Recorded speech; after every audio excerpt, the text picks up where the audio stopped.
Hello, everyone watching today. We have a guest teacher running this recorded teaching today or speaking in it, so wanted to intro for you guys a little bit before we hop on and dive into it, who he is, why we asked him to speak, and that whole thing. I will be conducting the interview, so I'll be in there too, but for you guys to know, who we have with us today is a man named Tim Parlier. Jen and I met him because he's on staff with FCA in San Diego for the last 8 years. He's also a head varsity coach of a football program down in San Diego in one of the bigger division schools down there. And he actually just recently left FCA staff because he took a lead pastor job at a church in Oceanside. And the reason we asked him to speak today is because we were at a conference about 6 months ago in the middle of the afternoon slog at 2 o'clock when you're just done listening to people speak at you, and had an experience where Tim stepped up and started talking and giving his presentation at this conference, and immediately I perked up and was just so excited about what he was talking about, and the content he was sharing. I just thought was so good when thinking about healthy leadership, but also B, the way he did it, which was just this like really humble posture of speaking about his experience. Like he's done this work, and then that's where he's sharing it from. This is the journey God's taken him on. And so the way in which he approached it was just really, really, like credible, and you wanted to listen. So after that conference, I made a beeline to him. I think it freaked him out a little bit, but I was like, you have to share this with our people. And so that's how we got here. What we're talking about today, which he'll get into more about, obviously, but is the idea of emotionally healthy living. And if your warning light just blinked red because I said the words emotional, and in sports, we do not talk about emotions that much, stick with me, because what we talk about in this interview is the ways in which, like most importantly, we think our emotions are actually a reflection of God, and we're made in His image, and we believe that God is emotional God. There's lots of places in the Bible where it talks about God showing emotions, so we believe emotions are from God and kind of our best tools in connecting to Him. And then B, the ways in which emotional health not only affects ourselves as individuals, and it also affects our relationship with others, and therefore our leadership very specifically, and probably affects the people we're leading as well in their performance. So we go through this idea of like we believe God cares about this and emotions are from Him, but B, to be able to embrace and interact with our emotions well directly affects our leadership and the people we're leading, and to be able to talk with other people about emotional health also affects their performance. So that's kind of what we discussed today, all through this lens of how does God want to use it to partner with His people in leadership and going after heaven on earth. So hope you guys enjoy. Excited for you to get to listen to Tim talk more about this and to discuss it further later in the week. Tim, thank you for being here with us today. Excited for what we're going to get to talk about. But to start off, would love to just have you give us a little bit of your background, who you are, what you do, where you come from, things like that. Sure. Yeah. Thanks for having me, Sarah. It's a pleasure. So my name's Tim Parlier. I was on staff with FCA for about 8.5 years and recently transitioned out. I'm now the lead pastor at a church called Generation Church in Oceanside, California. So South Oceanside, if you're familiar with San Diego County, it's the northernmost city in the county on the coast. But I've been married to my wife Allison now we had our 10th anniversary in April, and we have 2 boys, and they're napping right now, which is why I can record this from home, or there'd be chaos in the background. But they're 5 and 3, and that's sort of me on the personal side, I think. Yeah, so good. Yeah, thankful for convenient nap times for sure. I'm sure most of us are right now with everyone working from home. So awesome. Well, today we're talking about emotionally healthy living and that concept. And so I'd love to start by just asking, why does this matter for you, and why is it important? Yeah, well, I think for me it matters because um, I just think it's been one of those areas that God has continually pressed me towards. One of the things that I've seen I need help with, that I'm not naturally good at, being emotionally healthy, and I've come to find I don't think most people are. So I'm not sure why that your coaches will find it important, or if they will, but I find it very important because specifically as a coach, I forgot to mention in my intro, but I've been coaching varsity level sports for the last 8 years, football specifically, at a school in Solana Beach, and now at a larger high school. Oh, I'm wearing the shirt, so I might as well say it. La Costa Canyon High School in Carlsbad. And I've seen how in my players, um, how often they can be derailed by emotional unhealth. Obviously, you see it with coaches and they sort of lose their stuff. But with kids, listen, I can impact. I'll see how players that are actually really good athletes are being sabotaged by some of their emotional unhealth. For instance, I had a kid that he was a linebacker at my former school, and he would make mistakes during practice. And I remember this kid, this is an extreme example, but he would smack his head and go, ah, he gets so mad. And sometimes he would be crying middle of practice. And we'd say, hey, buddy, hey, no worries, man. Like, hey, look, we all make mistakes. This is part of the game. Just learn from your mistakes. Look, if we need to get on you, let us get on you, but don't beat yourself up over it. But this kid just couldn't get out of his own way. He would just be so ridiculously hard on himself to the point of tears that it was so unhelpful, because he overanalyzed the game. He made mistakes because he was overly emotional, and when he was crying and having his sort of fits, he wasn't coachable. You couldn't have a conversation with him about it.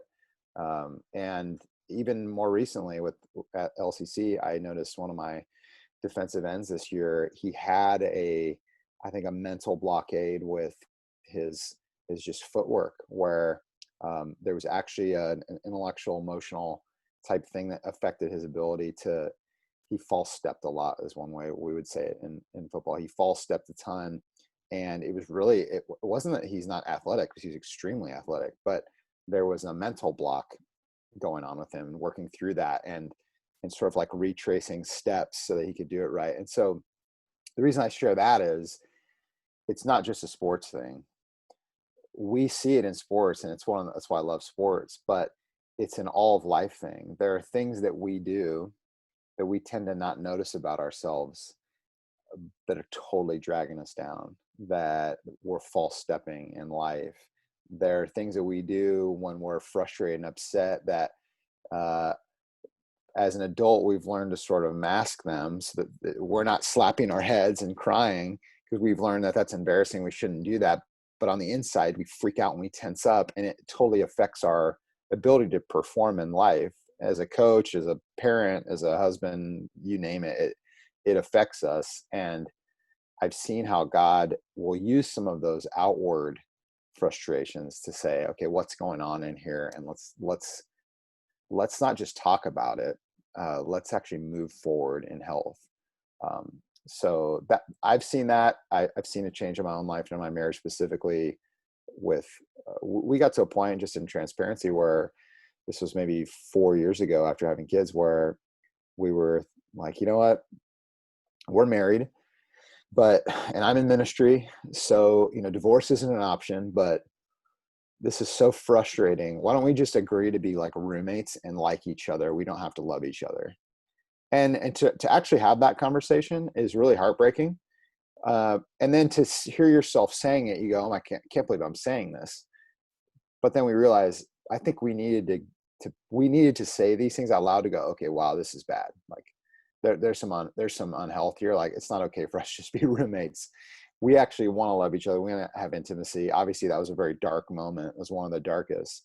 But I share that to say, no one's immune from unhealth, and there is practical tools and ways that you can grow. And I praise God, like Allison and I think specifically in the last 2 years, have had the two best years of our marriage, and really enjoy being around each other, and aren't just roommates, but we value each other. And so this is all in that same conversation of emotional health. And so I just hope our time will, your coaches will, and our coaches will have some tools where they'll feel like they're taking steps towards greater health. Yeah, yeah, that makes a lot of sense. And I think what you're saying makes sense to me because I know in my experience, emotional health, when you think about sport, when you think about faith, and even when you think about just like general life, is not necessarily the first thing that people are talking about when you For think sure. about thriving in those Hmm. arenas. Um, Maybe more than it used to, but like even now, it's not necessarily something that is widely discussed Hmm. related to any of those topics. So, what do you think would be helpful for our coaches to know about this as we start going into what it is and what emotional health can look like? Well, I'm going to reference later a book a couple times. There's a guy by the name of Pete Scazzero, and he's a psychologist, but he's also a pastor. And he wrote a book called Emotionally Healthy Leadership. He's written a couple for church leadership as well. But he has a quote, and he says, "It's impossible for somebody to be spiritually mature while remaining emotionally immature." And that's just been a profound impact on me to have someone say it that succinctly. I think another way of saying that is you just can't compartmentalize your life. And there's sort of an illusion, especially in Christian circles, that if you can just be committed enough to God and pray enough and read your Bible enough and attend church enough and be involved and do the right things, that's maturity. And I think Jesus would have something else to say about that. Those are definitely signs of maturity, absolutely. But if it's okay, I'd love to share a scripture with you guys. I'll share screen. Yeah, for sure. Um, so come on, you had to bring Jesus into this, Tim? Yeah, I did. Sorry. We welcome that here. So can you see that okay? Yeah, that's great. This is from Luke 6, and it's a very popular parable that Jesus teaches about a tree and its fruit, but I'll read it for you. A good tree can't produce bad fruit, and a bad tree can't produce good fruit. A tree is identified by its fruit. Figs are never gathered from thorn bushes, and grapes are not picked from bramble bushes. A good person produces good things from a treasury of a good heart, and an evil person produces evil things from the treasury of an evil heart. What you say flows from what is in your heart. Now, some people might have memorized that last verse in the New King James, which is out of the overflow of the heart and the mouth speaks. Really popular phrase. But I think if you're going to start anywhere in this conversation, you start with Jesus. I think he knew more about humans than anybody that's ever walked the planet. And from his words, he says, when you look at the externals of your life, a lot of people focus on spending their time trying to change fruit. And they say, stop doing this, just start doing this. And then, problems are going away. And Jesus says, no, no, no. The problem isn't external. The problem is your heart. When you notice a fruit, you've got to track it back to the heart. And then he uses the mouth as the prime example of you. And then you can even tell by your mouth what's going on in your heart. And this really a convicting one, because for many of us, that's when we actually notice. I just, an example I use with Allison and I, when we were able to say some things to each other, we heard ourselves say about our marriage, we went, whoa, that's in there. Oh my gosh. Yeah. But then and then we've got a problem on our hands though, because how do you change a human heart? And then, and the answer is you don't. Oh, that's something only that God can do by the power of his spirit, is to change our hearts. And that's the good news of Jesus, is that's what he's come to do. And so I'll stop the share there, but that sort of leads us into, I think, the first part of this conversation is, and maybe a question for you guys to discuss later. The question is, how do you know when you're emotionally unhealthy? Yeah. How do you know? Um, I think most people only know they're unhealthy when, imagine a scale of 1 to 10, 1 being a very mild frustration, and to 10 being that coach who's throwing his clipboard, slamming things down and grabbing a kid by their pads or their helmet. Most of us sadly only realize we're unhealthy when we're like 7 and up. Yeah. We don't even notice the smaller, sometimes often called anxieties, until it's sort of too late. it's like we've already gone into, we're already acting out or acting in. Acting in would be the shaming of self, and sort of the hole we'll crawl into. Some of us act out, we're more aggressive and verbal. Likely coaches are more in that sphere, we're more external. Where we notice we're unhealthy only when things are pretty unhealthy. It's really sad and I'll use marriage as a constant example, because I think it's the most intimate relationship we have on this side of heaven. Is um, most couples only come to marriage therapy or meet with a pastor when it's like oftentimes way too late. Mm. Most people don't go to a counselor until they've kind of tried every other thing. Yeah. And that's so sad. And what I would say is that is a fruit of a heart that has been going unexamined. Mm. And for most of us, when we ask, how do you know when you're unhealthy emotionally? The answer is often, I don't know, actually. Mm. I'm not quite sure. We did this with our San Diego staff not too long ago, and that was the answer. Many people said, I don't know, or I'll find myself getting very tired, or there's just a bunch of different things. I find myself acting out in certain unhealthy things, zoning out, TV, porn, a bunch of different stuff comes out. That's why I know I'm unhealthy. And it's like, well, that's probably been going on for a while, and you're only noticing these things way, way later. Mm. So instead of talking in totally ethereally, maybe we can get a little bit more practical. Yeah. Did you have any other questions before I moved on from that? No, that's great. And it sounds like what you're saying, I think that's really good language to even identify when you stop and it's like, yeah, I would love to talk about emotional health, but I don't even know when I'm unhealthy. It's Mm-hmm. the difference between reactivity and proactivity.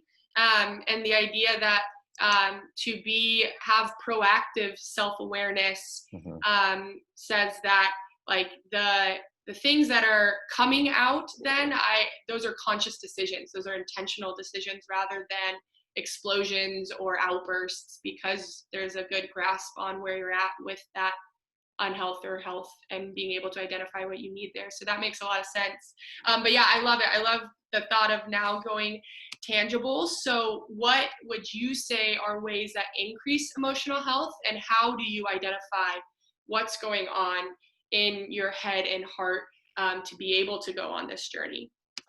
Yeah, yeah. But even before I said that, there's something that popped in my mind, which is, and there's I feel like sometimes this conversation has like oh geez, like, do we really have to talk about this? Or I'll just speak for a lot of the men I know. The moment you use the word emotional, Hmm.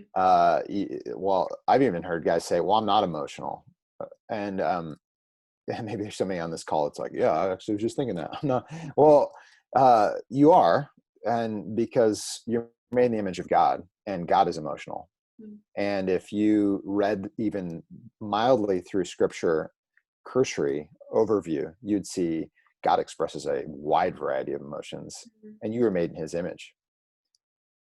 Yeah. Therefore, you are emotional. But I would challenge you to say you're probably unaware of how emotional you are. Most of us learn, especially as men, to just suppress them because it makes us out of control or weak or whatever to express this. And I'm not talking about just crying. I'm saying just having a general spectrum of how we feel. Yeah. It's not listened to very often. There's not very many formats when somebody's going to ask you. I've never heard it in 8 years of coaching varsity football. I've never heard anybody say, how is everybody doing emotionally? I mean, it's just, so that word, I just don't want to lose us on a semantics thing. Yeah. You can have this conversation without saying, hey, I just need someone to talk to about my emotions. A lot of people aren't going to say that. I know a lot of guys would feel very uncomfortable having that statement. Many women might as well. But you can just say, hey, I'm just feeling unhealthy in some ways, Hmm. because health is a very popular conversation in our culture currently. So I think um, I would just hate for someone to not go a little bit further down this journey because of a sense of shame or insecurity. So with that said, I do think there are 3 things that are extremely helpful, and you have no reason to listen to me even as a pastor or as a coach with you or FCA staffer. So just know I didn't make all this up as Tim. This has just been my journey with other professional therapists and others that do this work well. And I'm sort of stealing some of their best ideas because that's what pastors do really well. We just quote other people that are experts and then we try to take credit for it. So anyways, there's three things I think are really helpful. And a couple of these I'll share screen with you on, but one of them is just to slow down. That's practical number one is to slow down, which is sort of like, as a coach, is like the antithesis of coaching. Yeah. You're actually trying to speed everybody up often. But I'm not talking about your pace of action necessarily, although sometimes that's true. I'm talking about inside. You have to have times of slowing down. So I would ask, as a dialogue maybe for your group later, is how do you rest right now? What do you do to rest? Yeah. And specifically, what does that look like on your calendar each week? So how do you rest and how does that show up on your actual calendar? I was just reading this week from our conversation. I was thinking about some of these things and I found an article and it was from INC magazine or Inc. magazine, and it's from the National Institute of Occupational Safety and Health. And they were sort of contrasting this theme of being overworked and shocker, Americans are the worst in the entire globe. Americans take the least amount of vacation days. So in Japan, they get the least amount given to them federally, like required by law, but Americans don't even use theirs. It's crazy. So in the EU, in the European Union, they mandate 20 days of paid vacation. Wow. In the US, there's no federal law guaranteeing paid time off. I remember my first job, your first, I think it was 3 years, you got 5 paid vacation days. And then after 3, you got like 8. And then at 5 years, you got 2 weeks, 2 weeks of vacation. It was crazy. In the Netherlands, it's 26 days. And Americans, Canadians, Japanese, and Hong Kong workers average 10 days off each year.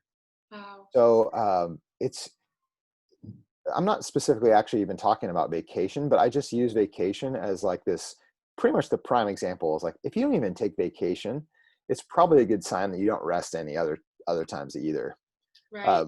But all of the research unanimously says that when you do rest rhythmically, and I was even reading recently about naps and how when they did take different polls, Stanford did a test where students that napped did better on their overall testing long term than the students that didn't.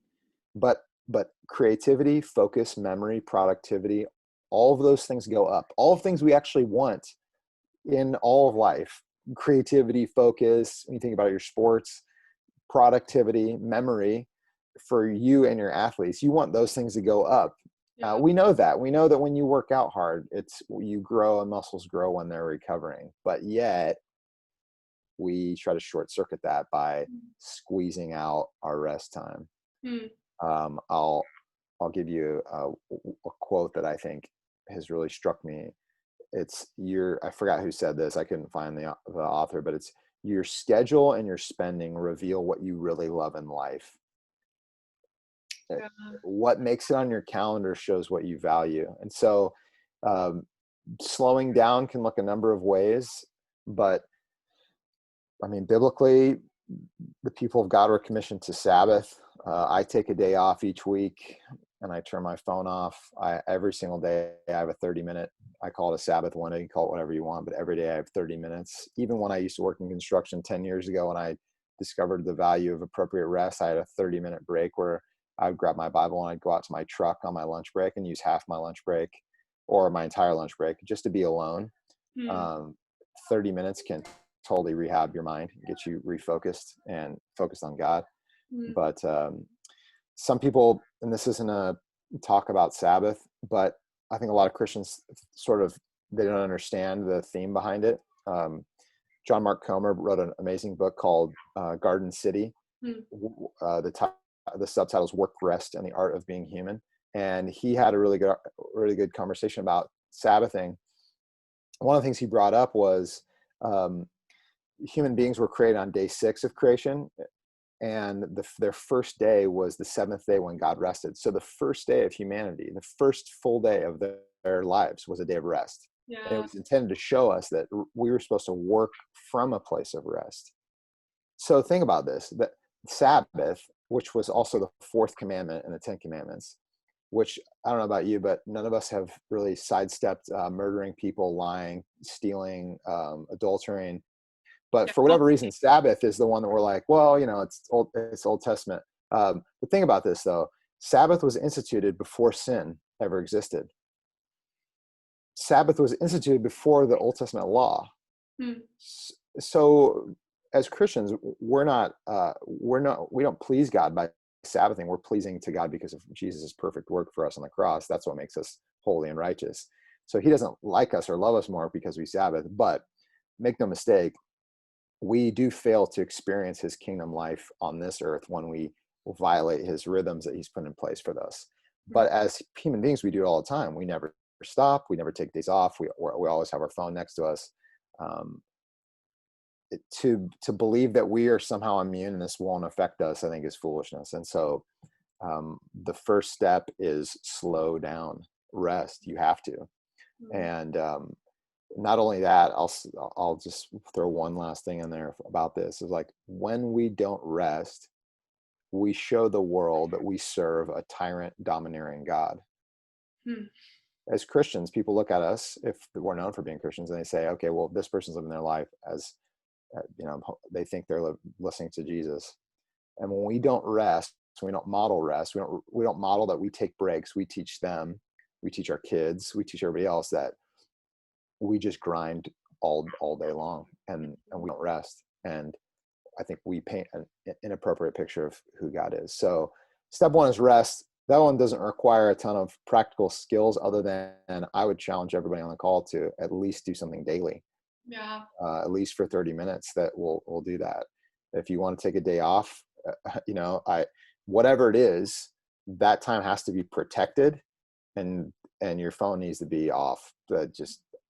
That's my suggestion to you. I think that's what the research would show as well. So that's number 1. Yeah. And I think I found in my experience, it's like, because without that white space, there's typically stuff that's just below the surface that doesn't have time to get up until it's the end of the week. And all of a sudden I'm anxious and I can't identify why, because something happened on Wednesday that I never gave time and space to surface and address and talk about with God. So it's almost I like what you're saying. And we will, disclaimer to the people watching this, talk about Sabbath later on in the summer, but more specifically, but that even we think about it as a day, but even the daily rhythm gives the white space for things to be brought up that otherwise we might be moving too fast to let surface. Even part of that, what I'm hearing you say, the proactivity of addressing what is coming up, it requires time and space to surface sometimes and actually dive deeper and to ask what's going on. So even the daily rhythm, I like a lot what you're saying, and it makes sense when we're thinking about emotional health that that's necessary, because if we're moving too fast, sometimes the feelings can't move at that. We can't recognize the feelings at that pace. Amen. Yeah, well, and that's a perfect segue into the second one, because they build off each other. So step 1, slow down. So once you've slowed down, because you can't do number 2 without slowing down, is awareness. It's building awareness. And as coaches, we know this. We're trying to build body, mind, muscle awareness to our athletes so that we can coach them and tweak them. But awareness is simply feeling your feelings. What is happening inside me? Until you've slowed down, it's hard. Like you said, there's things that are underneath the surface, but until you slow down and give yourself an opportunity to ask yourself, what am I feeling? How am I right now? Which this is kind of a sad indication of our culture. We just don't do this. We're not even trained how to do this, really. That's why we have calls like this, and people have therapists. They go and they say, you ever notice going in a counselor's office or a pastor's office? Hopefully, usually it's quiet. Usually there's space. So tell me, how are you? First question. We need to be able to do this with ourselves. Now it's kind of like with our athletes. We show them things and then we tell them, hey, you also need to be able to self-correct. If you're always dependent on me to tell you what you're doing wrong, I want you to be able to know in the moment that your foot's wrong, your hand's wrong. And then when you watch film, I want you to be able to see it and be able to by the time I talk to you, I'm just reinforcing what you already know, what you already saw. That's our hope for mature athletes. So it's the same thing for us internally is we want to get to a place where we know what's going on inside. I'm going to do a little activity with you guys, or maybe you can flesh it out later with Yeah. your time. But I want to show you, I'm going to share screen and show you a words feelings list. And before I show that, most people, if you ask them how they feel, they're going to give you the very standard emotions. They're going to say, I'm doing pretty good, which good isn't an emotion, by the way, but they're going to say, yeah, they're going to say happy, mad, or sad, or angry. Happy, mad, sad, angry. That's like the general four, but that's so it's so vague and unhelpful to really understand what's going on the inside. So, for instance, even anxiety, the general feeling of anxiety. Someone tells you, "I'm just feeling anxious." Well, okay, well, why are you feeling anxious? I just got all this stuff going on. Well, that really doesn't help you tie any bridge to how you're feeling. Anxiety is typically an unnamed emotion. Mm. It's usually anxiety is typically referring to a bunch of emotions that are unnamed. So it's kind of like this clouds bubbling up inside you and you're not quite sure what's what. And so the feeling we say, well, I'm feeling anxious. Well, it's we're doing a poor job of awareness, really. Mm. So I think to make this very practical, if you're listening to this video right now, I want you to think of two moments. Think of a moment, your low light in the last week. Just think of your low light. Was it a conflict with a coworker, family member, roommate, spouse? What's your low light for the last week and how did you feel? Mm.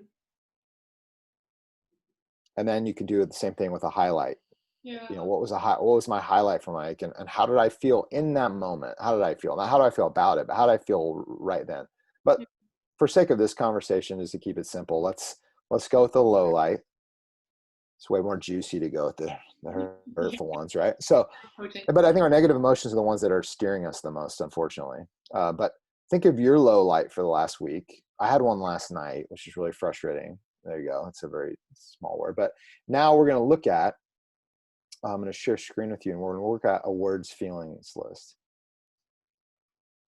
So a word feeling list, is that visible? Is that a good size for you guys or is it small? Yeah, can you make the screen a little bit bigger? Yeah, that might be better. And we can send this out as well to everybody before we send this video in an email too. So we can Okay, great. but yeah. Let me see what I can do here. I will,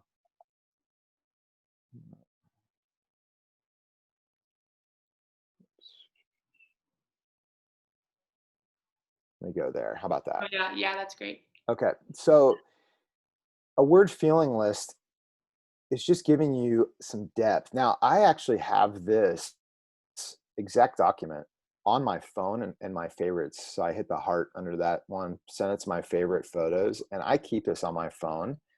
Mm. And I've gotten better through years of using this to use actual words that I'm feeling.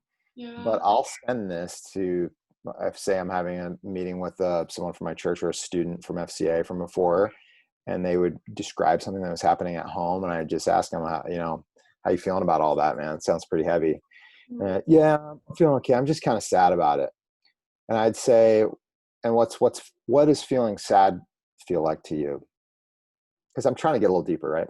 Mm. And they say, well, it's just feel just kind of helpless. Oh, wow, that's really good. That's a powerful word. What's it feel like to be helpless? It's just, I'm just kind of going one step after the other. But most people just don't have a vocabulary for how you feel. Unless you can name it, it's really hard to process it. Yeah. So this is why when we're growing in awareness, we're trying to say, I feel this way. And so, okay, so bringing it back to our coaches here, think of that moment, your low light, and now look through this list And why don't you start or just take note of 3 to 5 things that you felt in that moment. So go for it. Just take a second to think of this.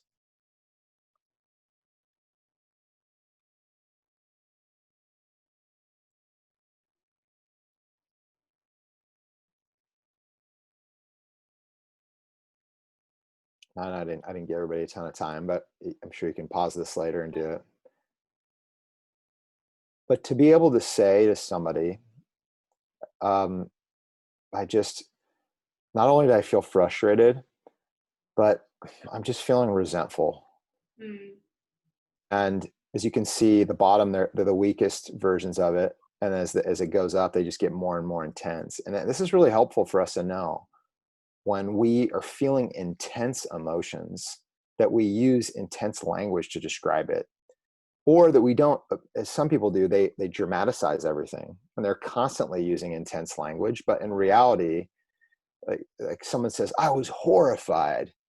Oh, okay. Wow. That's a really strong word. What, really? What happened? Well, actually, I was just really uneasy about it. Oh, Mm. okay. Well, that's more appropriate. So let's talk about, it just allows you to grow in awareness, to journal these, to ask yourself with Jesus, just to be by yourself and say, Jesus, like, I just want to do a highlight, low light. Let's just want to think about my low light.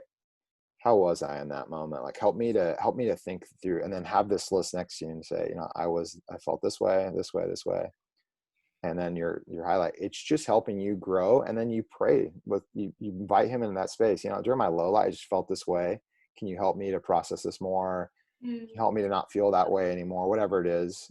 And then Yeah. on the highlight thing, it's just to celebrate. Lord, thank you for that. Thank you for the just joy I'm feeling right now. I just feel so uplifted, and I'm excited about the future, all of that. So it's not just emotional health, it's spiritual health. They're going hand in hand. You're building intimacy with God. So Yeah. uh, And what I'm hearing you say is then the emotions can be the tool that actually, like, God either uses or allows us to take to God, where then it's this connection point almost of like our best tools almost, to connect with him and have him speak into what's going on. But with that, it's like language is part of that tool. And if we don't have the language for it, then we're lacking the tool from the tool belt to be able to seek the awareness and also let God use that tool to bring us closer to him and to counsel us on those things. yeah, that's great. Yeah, that's exactly it. Yeah.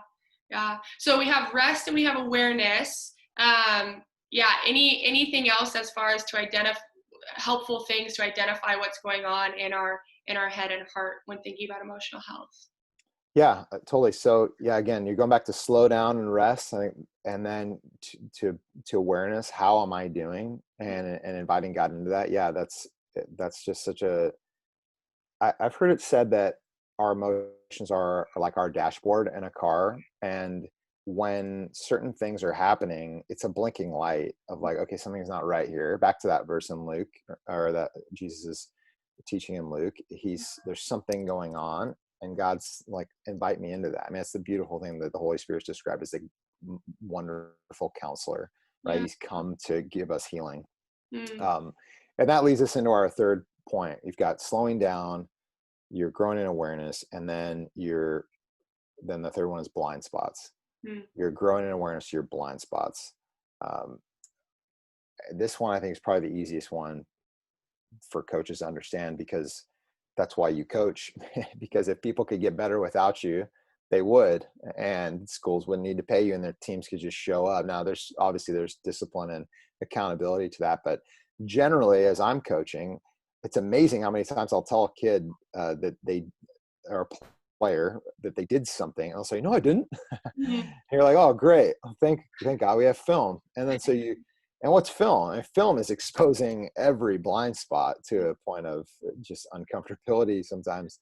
But but we need those things. Mm. We need people in our life that are going to be able to recognize our blind spots. And this is scary because this opens you up to being hurt, obviously.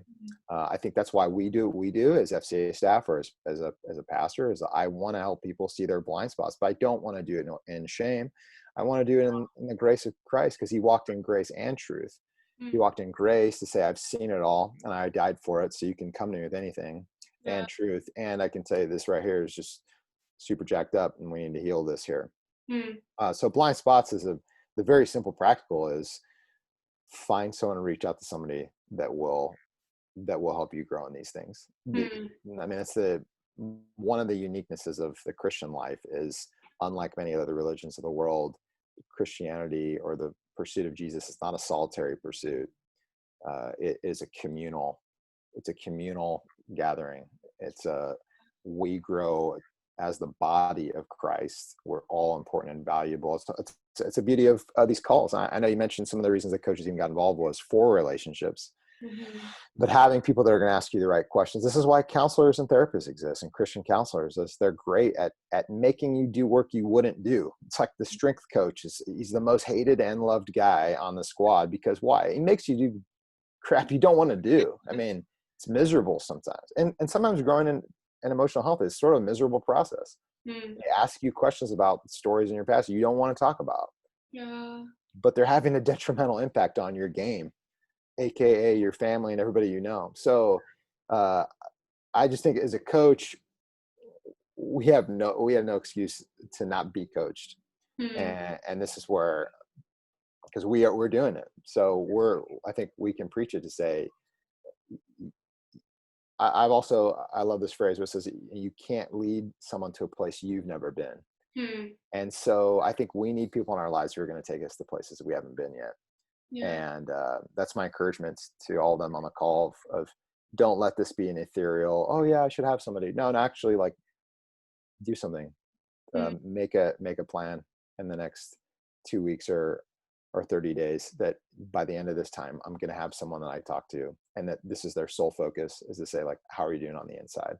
And Yeah. it's not just it. And I don't mean this coming from pastor. Hopefully you can understand this. I don't just mean like we're going to study the Bible together. Mm.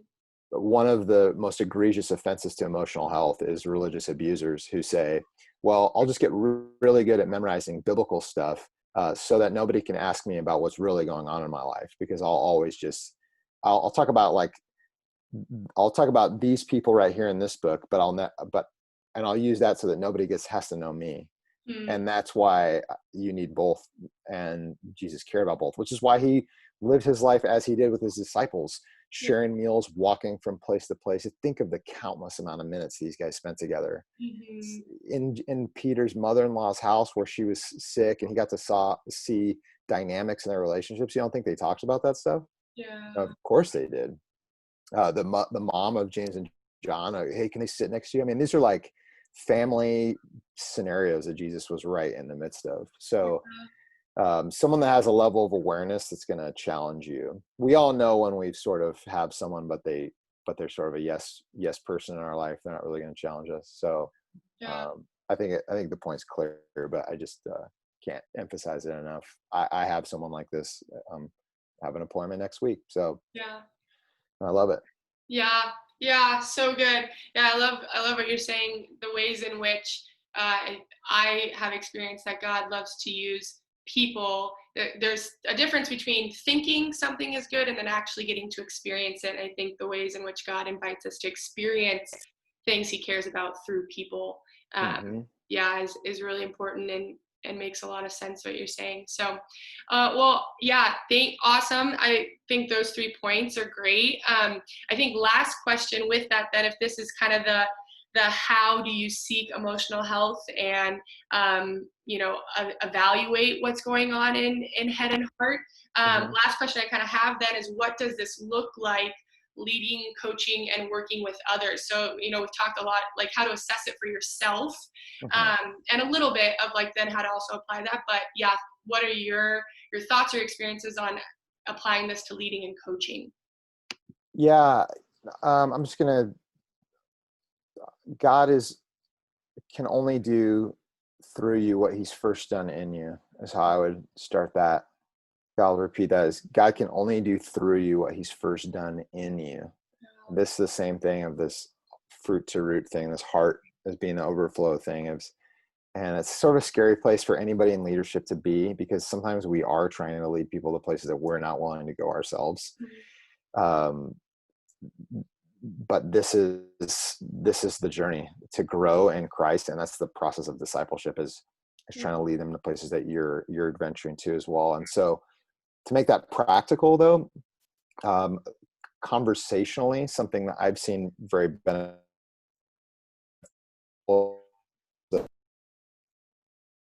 are PMs, by any means, but sometimes it's helpful to see it. I'll share it real quick. Um, RPMs is relational, physical, mental, and spiritual. It's a very easy question to ask, and I think this is great for after practice type situations or team building, having people cluster up and ask these types of things to get to know each other. Is how are you doing relationally? And something, just ask yourself, how am I doing relationally? If I had to talk about my relationally, how is my relational health in life when I think about all the relationships I have going on? How am I doing physically? I mean, of course we care about that in the athletic world. How am I doing physically?